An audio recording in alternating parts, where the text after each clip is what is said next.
Wake up, sleepers. It's time for another cycle. At least it's time to go to bed so we can start our new cycle. See if we get now. Hopefully we'll still get 4 dice. I'm worried this is going to tick down and we'll only get 3. We'll just have to see what happens though, won't we? At least we'll know how that works now. So I'll end this cycle and we'll see how many dice we get. And we'll see if our energy goes down. I mean, we know our energy will go down. I mean, our condition. Our condition went down, so we're fading. So we only got 3 dice now. We got 84 credits. I think we can go 84 cryo. I think we can go a day without food. But we're gonna need another shot of that. We're gonna need another shot of pharmaceuticals, and we also have Ethan's tab coming available soon. Coming due soon, so we have to deal with him. I think if we can get rid of our tracker, then we won't have to deal with him anymore. We'll just have to see what happens. But we were on the way to deal with the trackers. We got one more nest that we need to deal with to get rid of, to get this action. We need to go and get another piece of data. We need to go get another imprinted, well, we have our imprinted ship mine. So what is it that we need to do? We have our imprinted ship mine. All right, there's our imprinted ship mine. Oh, we've already done this nest, I believe. I think that's the problem. No, it's got a mark on it. I'm forgetting things. So this nest, so there's the ambergris. The ambergris is healing on its own. Here's a tangled nest. Haven't done that one. Now we have to get a key. I think we need to get a key to get into the nest. We need a key to unlock the nests. I can't believe I've forgotten. It's only been a few hours. Alright, let's go in here. Deal with Hunter. Neilvin's help may help you deal with this rogue pro. Slot imprinted ship mines at nests. That's where toggles in. So we got 2. So Hunter has just been reset, so we can go to all these things. Havenage agent. So we've done that yellow. We've done that yellow. Do we have any more yellows?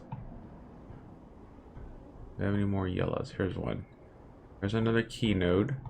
Okay, so that's part of the Hunter quest. So this is the one we obviously need. Sorry, coffee's still kicking in. This personal terminal is empty apart from a single high-level encryption locked behind access protocols. All we need is a 1 or a 3. We have a 1 right here. Bypass. We didn't get any bonus credits. Cryo, but that's fine. Sorry I keep saying credits instead of cryo. Most space games use credits for some reason. So we'll leave here. We'll go back out of the cloud. Go to this. Alright, so we unlock the atrium with our data. Use our encrypted key. Start action. Alright, now we have to leave and then go back in. Glowing nest. And now we can put the imprinted ship mine in there, which will allow Neilvin to do his magic. Alright, so imprinted ship mine received. Nest hacked. +1 hunter hunted. So let's continue. As you leave the nest, something flips. You find yourself inverted, floating, dragged by one arm through the cloud. The thread shifts and realigns as if they are leading you somewhere. And who is this? We don't know. Look at your hand. You look down, expecting to see the heavy cylinder of the ship mine in your hand, but it's in its place as an orrery. A sphere so bright it burns your eyes, is surrounded by rings and orbits, other spheres tracing silken lines through space. And as you look closer still, you pick out 1,000 signals of 1,000 stations and ships flowing like smoke, like dust. You look up and see a corridor, a canyon, a street in the low end. On either side, buildings flicker with markers of activity, sigils showing network access, data transfer, download, upload. Between them dance ghosts, protocols carrying or mirroring or shadowing data, sometimes silent, sometimes chaotic. This place moves unlike any digital space you ever imagined. Something strange is happening here. Then you see it. Below the stacked rooms, the units and apartments, the wires and the pipes and the buzzing systems that run through it all. In the warrens beneath the low end is the hunter's core nest. This is where you must go. So who took us there? Who was that just drug us through there? So his Hunter's Core Nest is somewhere in the low end. Do we have to go there physically?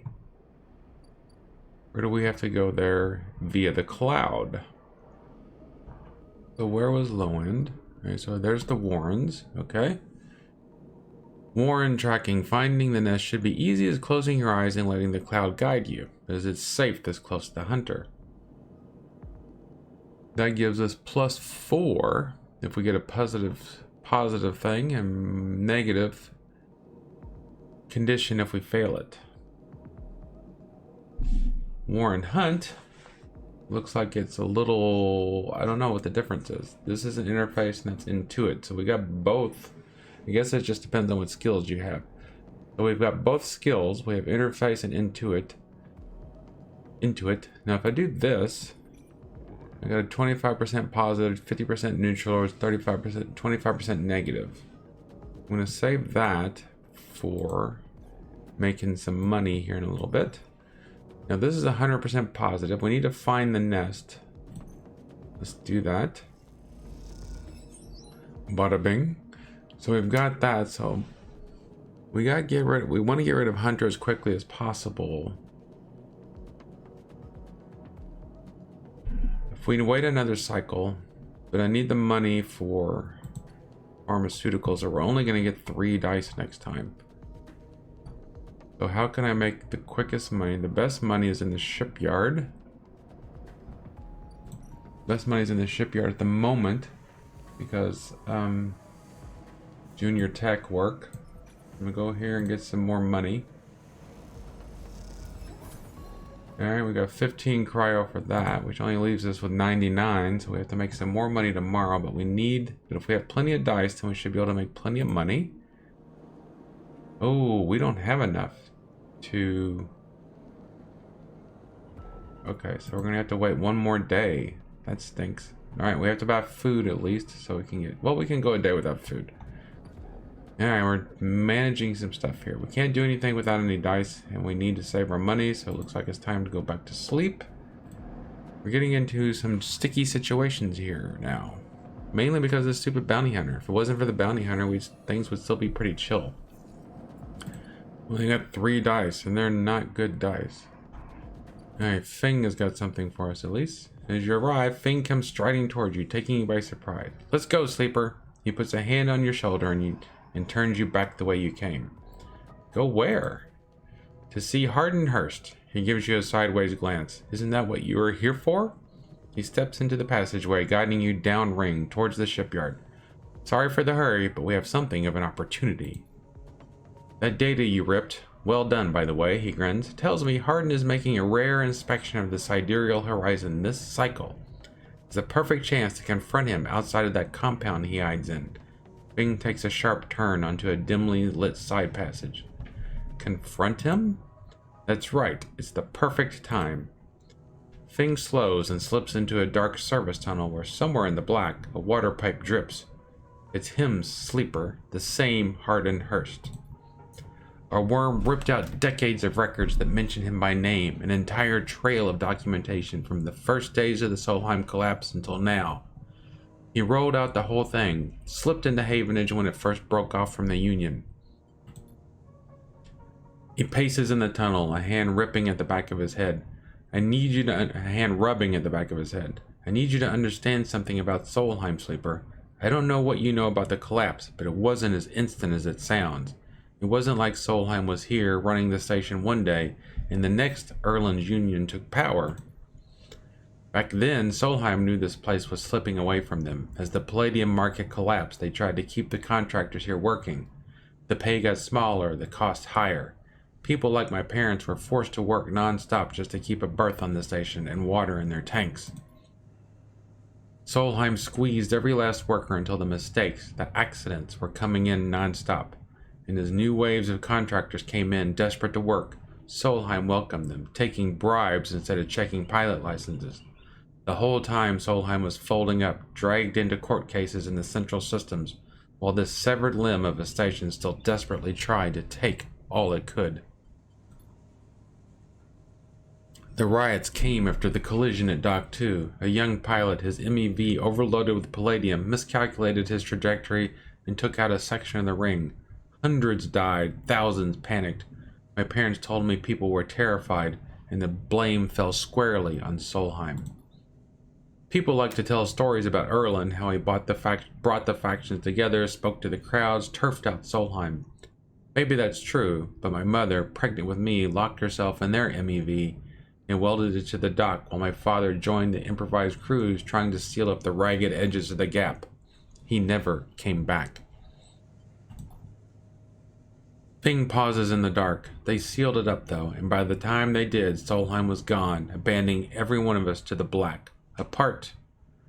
Fing finally turns back to you now, his eyes burning. Apart from scum like Hardin, scum who held their place, rode it out, and slipped into the new structure like nothing had changed, standing shoulder to shoulder with those they had exploited at every step. Fing starts walking again. That's why I can't just let him strut about the shipyard. This time his past catches up with him. How is he still alive? Clearly you don't know much about executives. That kind of power comes with certain benefits. Fing rejoins the main passageway, which is now wide and glass-roofed. Through the ceiling you can see ships in mid-construction, their flanks lit by the flashes of plasma torches. The entrance to the shipyard is ahead. Let's go. Fing grins. Let's go show this scum some consequences. He strides to the shipyard entrance and pushes through the doors. A web of corridors lead through the complex snatches of the construction bays, always appearing through windows. Ships are suspended like whale corpses, skeletal and imposing. Fing seems to know exactly where he is going, and before long you cross into a huge dry dock locked to one side of the sidereal horizon. A network of platforms and scaffolding cling to the ship's hull, filled with workers and equipment. The sound is stretched out by the vast space so that the welding, cutting, and sealing seems to come from everywhere at once. Both you and Fing spot them at the same time, a group walking slowly across a gantry, and at the front, two men, one gesturing towards the ship, and the other stick-thin, cleanly dressed, with a shock of gray hair. Arden. You and Fing say his name in unison, and Fing sets up off the staircase to the gantry, with you following behind.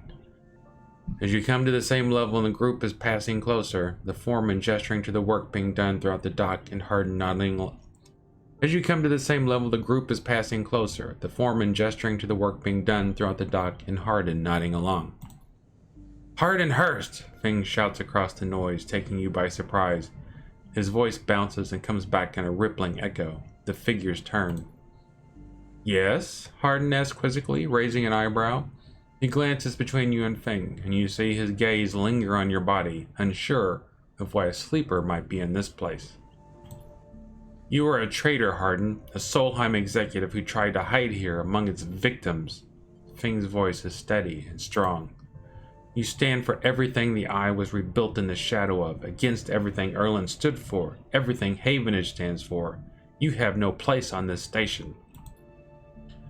For a moment, stillness descends on the group, as if everyone was held in place by the rattle of construction. Hardin laughs. Well, good to meet you too. He glances around at those around him. Some are smiling, the others nervous. You are from the systems branch, are you not? Asks Hardin, inspecting Fing's clothing. Fing turns to the foreman. You need to call your security. This man is a corporate agent. The foreman glances between Fing and Hardin, his hands drumming at his sides. Hardin leans towards him and says something inaudible. The foreman nods. It's true. As you begin speaking, Hardin turns his attention to you. And what would a sleeper know about that? You accuse me of being a corporate agent? What are you if not exactly that? He looks around at the group, who are already eyeing you with suspicion. You are a product of S&ARP. You have no place in a Havenage shipyard. Who knows what signals you are sending back to your makers? A murmur of approval runs through the group. Fing holds up a stick of memory. You guessed right, I am systems, and I have records that link you directly to Solheim right here. He turns to the foreman again. So once again, I'm asking you to take this man into the custody of the shipyard. The foreman remains still.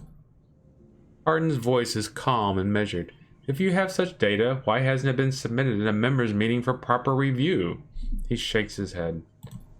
I have nothing to hide, unlike a man who does not announce his name, who enters my shipyard with corporate property in tow, and tries to turn my own men against me.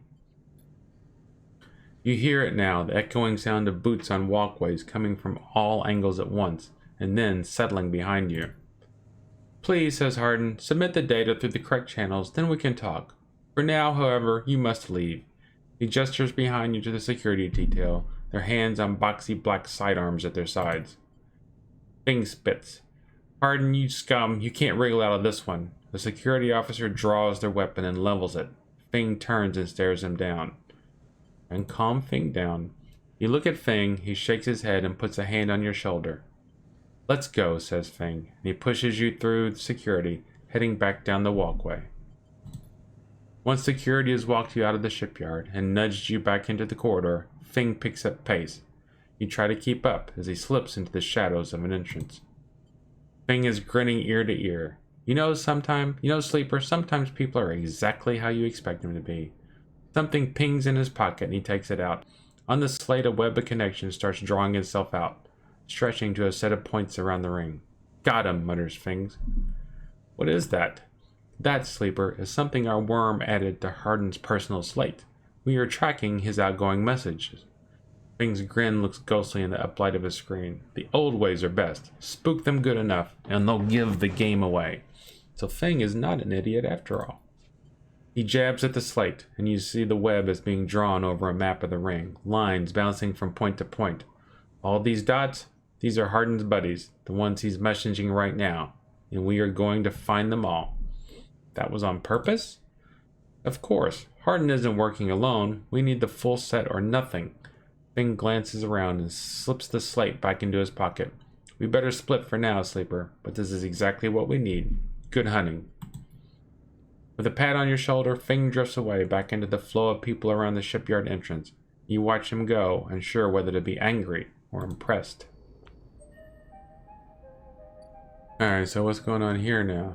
So, out of office. Ever since your trip in the shipyard, Fing has been missing from the bay. What's going on? So that's not helping me with Hunter, though, is it? So let's go get... How big is the bat? Is it this time? Let's deal with the Ethan again. The compressor is quiet today. The usual crowds are elsewhere, and the pumping music washes over a handful of spacers and a few drunks. Ethan is still in the same stool, in the same pool of light. His head is low, close to the bar, and the bartender is ignoring him. As you get closer, he lifts his head and turns. Sleeper, he turns to look at you. Time to pay up again. He gestures to the bartender. Come here, take their chits. I'm gonna stay silent for a second. The bartender ignores Ethan. It seems they've cut him off. Hey, he slams a hand on the bar. Come take the chits. The bartender ignores him. Ethan lets out a huge sigh, rubbing his eyes with his palms, and he reaches toward his holster. His elbow slips and the gun tumbles out. It chatters on the bar and falls to the floor, bouncing onto the ground between you. Both you and the bartender look at the gun, stare at it. Butterfinger, says Ethan, and puts out a hand, beckoning for you to give them the gun back. If you would... The bartender looks at you warily. You crouch down and pick up the gun. Alright, so what are we going to do? If we point the gun at Ethan, we're just becoming another Ethan. I'm going to give Ethan the gun. Slap the handle of the gun back in Ethan's hand. Thank you, he hisses. Now where was I? He lazily swings the gun past you and the bartender. Yes, leaving. He stands. Sleeper, while this has been fun, I think I'm wrung every last drop out of this place. Time to go home. He waggles the gun towards the door. Let's go see S and ARP. No. Ethan brings his gun to his hand to his face and rubs his eye. Well, he says, the bounty pays half, but up to you. And he pulls the trigger. The gun clicks. By now all the attention is the bar on you and Ethan, who looks at his gun with his bemused expression. The bartender raises an open hand, and in it are 10 shiny bullets. 10 shiny bullets he took out of Ethan's gun while he was asleep on the bar. Ethan smiles at him. Oh well, he says, and he hits you in the head with the butt of the gun. You stagger back and drop to a knee. Somewhere nearby, the gun clatters onto a surface. It hits a glancing blow, but it makes your vision swim. Through the blur, you see Ethan wrestle a small, thin slate from his belt and hold it up. Enough of this. I'm logging the job and calling it in. Ethan taps at the slate. No more playing. Your head aches. Ethan taps through a few screens impatiently. He swears and taps again. He starts shouting, a dull echo to your ringing ears. He starts screaming at the slate and throws it across the bar. He crouches down and grabs you by the chin, his face close, his breath heavy with drink. S and ARP just screwed me, he grins maniacally. They canceled the contract. He stands up. They canceled the contract, he shouts at the ceiling of the compressor. You stand up, struggling to your feet, the sting of the hit fading. Ethan is rubbing his temples, his face pale. You hear a clicking sound, like coins being counted, like bullets being loaded into a magazine. When you shake off the last of the blur, the bartender has Ethan's pistol trained on Ethan's head. Ethan stumbles back towards the middle of the room, all eyes trained on him. I'll kill all of you, he screams. He stumbles into the wall, spinning away towards the door. I'll be back for that, he shouts at the bartender and lunges out of the compressor. You steady yourself on the bar and catch your breath. The rumble of conversation returns. The bartender goes to say something, but then thinks better of it and begins to clean the bar. After a while, you wander out into the light of the bright market, looking for Ethan around every corner. Alright, so we go to the compressor club now. You can see we have 1, 2, 3, 4, we have 8 until Ethan's vendetta comes due. Alright, so we need food and we need... Alright, so we need 100 for... Okay, so see if we can do some work. Alright, so this is the easy work. Alright, so we get a +1 on this. So if I use this, we get 15 cryo either way. And we got a negative outcome, so we got -15 condition. But we have enough now for at least one crappy meal and one... Alright, so we're going to put in 100 credits and get this. So we shouldn't have just paid Ethan the first time, I think. Okay, so we're going to leave here. Do I have to go back into it to use it? No, I can't remember how we use it. Alright, so I think we do it in our bedroom. I can do one more shift. So since we're going to do the... Alright, so we got upgrades available. I'm going to do them in just a second. I'm going to do this. Sidereal bridge. I'm going to do another shift here. Gives us a +1. I'm going to do another shift here. We got another negative outcome. It's okay. We're getting ready to do our thing anyway. So now we have enough money to buy some shrooms. I'm going to go buy some shrooms, man. I hope the FBI is not monitoring this. Where's the mushroom stall? Right here, emphasis stall. It all comes out to the same. It's 5 credits per block up there, but we need it. We need to get that Garol fricassee sooner or later. So now let's go back to our storage unit. Our empty container. We can use that. Bada bing, bada boom. That's done. And now we just have our 1 dice, which we can use in the cloud probably for something. The Warrens is our next big section. We only need the 2 to find the nest. We can't do Warren tracking. Why is it unavailable now? It's too dangerous to enter the cloud again while in the Warrens. Hunter is close.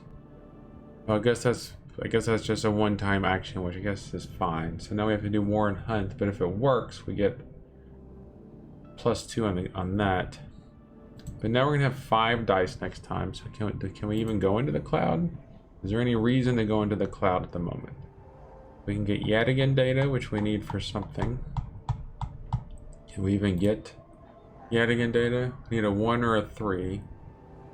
Alright, so we need Yadigan data, I know that. So let's go ahead and do this.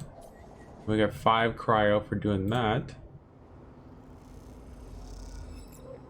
Alright, so we got the perk icebreaker, got us 2 data. So we got a yet again data, and we got Havenage data. So we got 2 yet again data. No items. So we're out of dice. So the only other thing we have in here is a Havenage agent. And the Ripperjack worm is gone now. So we have 2 Havenage agents are all that's left in the cloud. I think that even if we do both of those, we're not going to attract Hunter. So what did alright, so let's go back to the real world. Right? Where did maybe we can only do it in here. So let's go to the empty container. Alright. End our cycle.